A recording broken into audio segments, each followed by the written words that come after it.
Bonjour bien-aimés et bienvenue à notre méditation de ce matin. Éternel notre Dieu, nous te rendons d'infinies grâces parce que tu es Dieu et tu es Seigneur.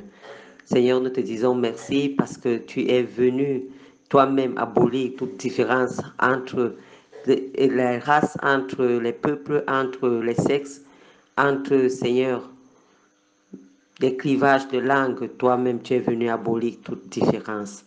Et nous te disons merci pour cela, ô notre Dieu. Tu nous regardes tous pareil. Du moment où nous avons accepté Christ, du moment où nous avons décidé de te suivre, à tes yeux, nous sommes égaux, à tes yeux, nous sommes pareils. Et nous te disons merci pour cela, Seigneur. Seigneur Jésus, ceci n'aurait jamais été possible si toi, tu n'étais pas venu pour mourir à la croix pour nous. C'est toi qui nous sors de ces différences-là.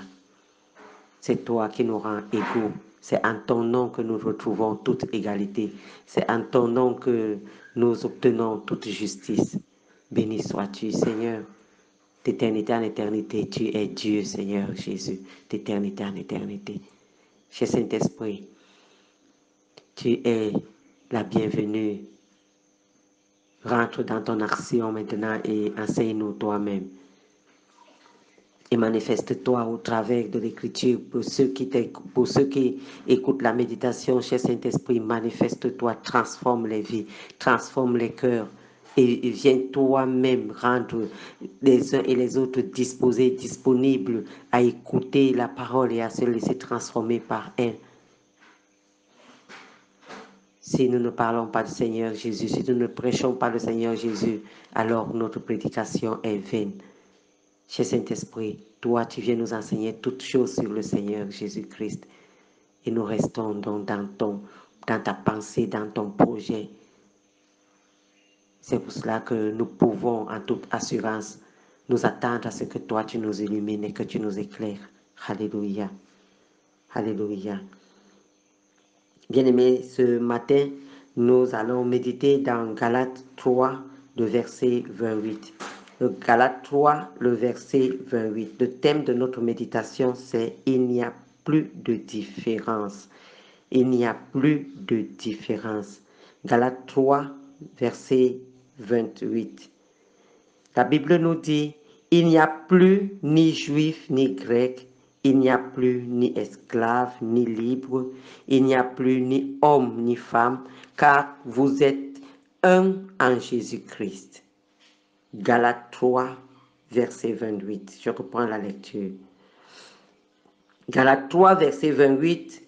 Il n'y a plus ni juif ni grec, il n'y a plus ni esclave ni libre, il n'y a plus ni homme ni femme, car tous vous êtes un en Jésus-Christ. Car tous vous êtes un en Jésus-Christ. Oh, ça c'est un passage merveilleux. L'apôtre Paul est celui qui parle ici. Et il fait disparaître toute distinction ethnique, toute distinction raciale, toute distinction nationale, toute distinction sociale et toute distinction sexuelle de la relation spirituelle de l'homme avec Jésus-Christ. Comprenons-nous bien. La distinction est abolie à cause de la relation spirituelle que nous avons avec Jésus-Christ. Amen. Tous ceux qui sont en Christ bien-aimés sont héritiers à part entière de tout l'héritage disponible de par notre position en Christ. C'est en cela qu'il n'y a plus de distinction. C'est en cela que l'ethnie ne va plus compter, la race ne va plus compter, la nation d'origine ne va plus compter, les clivages sociopolitiques et tout le reste ne vont plus compter, le sexe ne va plus compter, parce que nous tous, nous allons bénéficier de la même grâce dans la vie et du même héritage, des mêmes promesses de l'esprit, du même renouvellement de l'intelligence à l'image de Dieu. Et toutes les promesses, toutes les promesses de la Bible nous sont données de manière équitable à nous tous parce qu'il n'y a plus de distinction. Lorsque je suis en Christ, j'ai le même héritage en partage que mon frère qui est d'une autre nation, que ma sœur qui est d'une autre tribu, que mon autre frère qui est d'un autre sexe opposé au mien, ainsi de suite. Nous sommes égaux devant nos droits devant Dieu. Nos droits en Christ, dans ces droits-là, nous demeurons égaux. C'est comme les enfants qui appartiennent à un père et le père laisse un immeuble. Tous sont des copropriétaires de cet immeuble-là parce qu'ils le reçoivent en héritage. Et ils viennent dans cette indivision-là. Et c'est comme ça. Nous tous, nous avons les mêmes droits devant le Seigneur. Nous recevons la même grâce, nous recevons le même esprit, nous recevons la même onction, nous recevons toute égalité spirituelle. Alléluia. Est-ce que ce n'est pas merveilleux? Est-ce que ce n'est pas merveilleux? Donc, il n'y a pas d'exaucement de prière privilégié par rapport à la position sociale et un autre exaucement moins privilégié par rapport à une autre position sociale. Non. Mais cela ne veut pas dire que les positions sociales que nous voyons n'existent pas. Elles existent. Mais notre héritage en Christ, pour cet héritage-là, nous sommes égaux. Alléluia. Nous sommes égaux.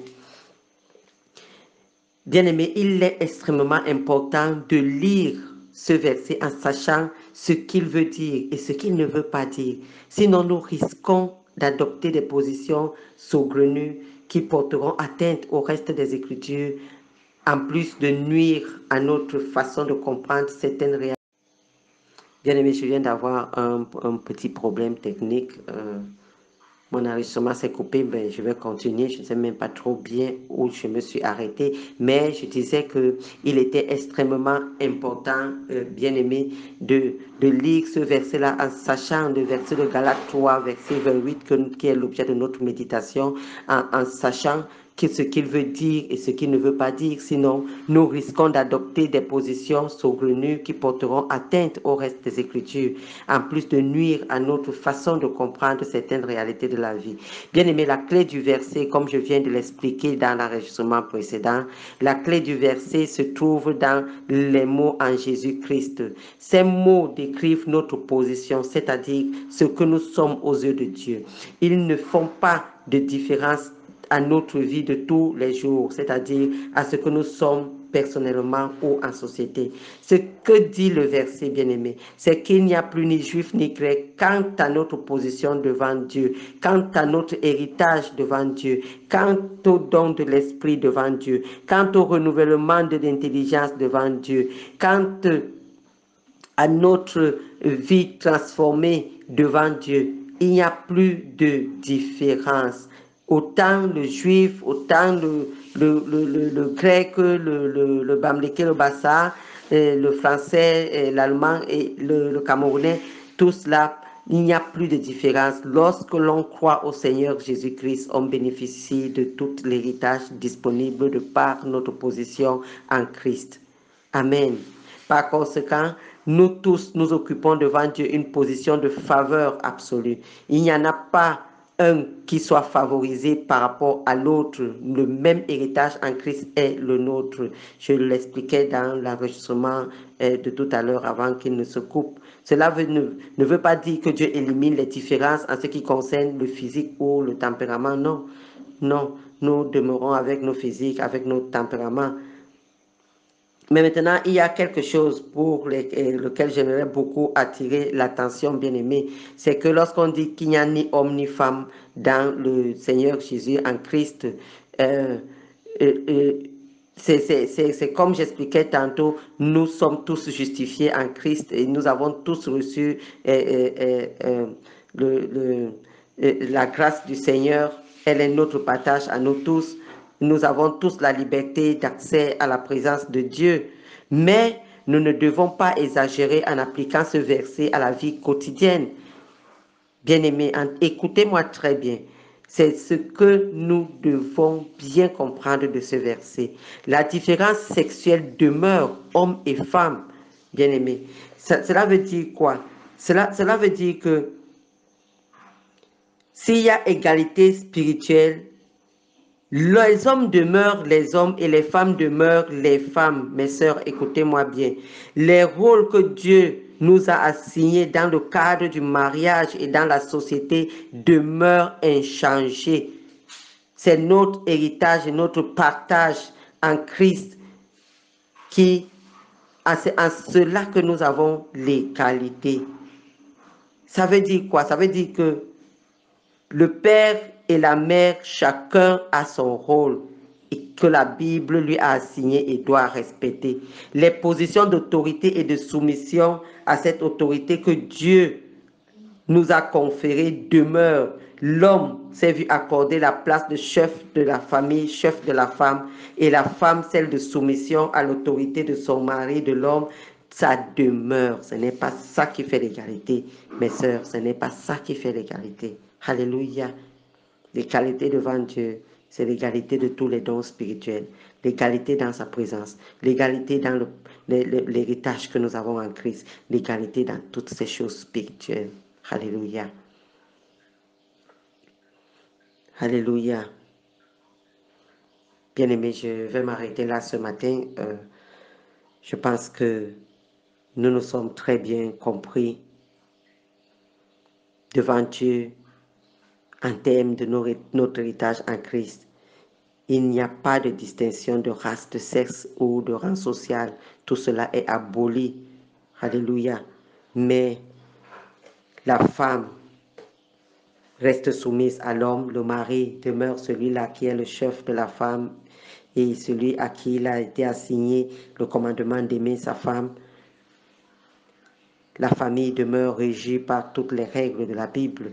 Alléluia. Bon, je vais m'arrêter là ce matin. C'était Maman Suzanne. Shalom, shalom. Tu es béni, bien-aimé. Amen.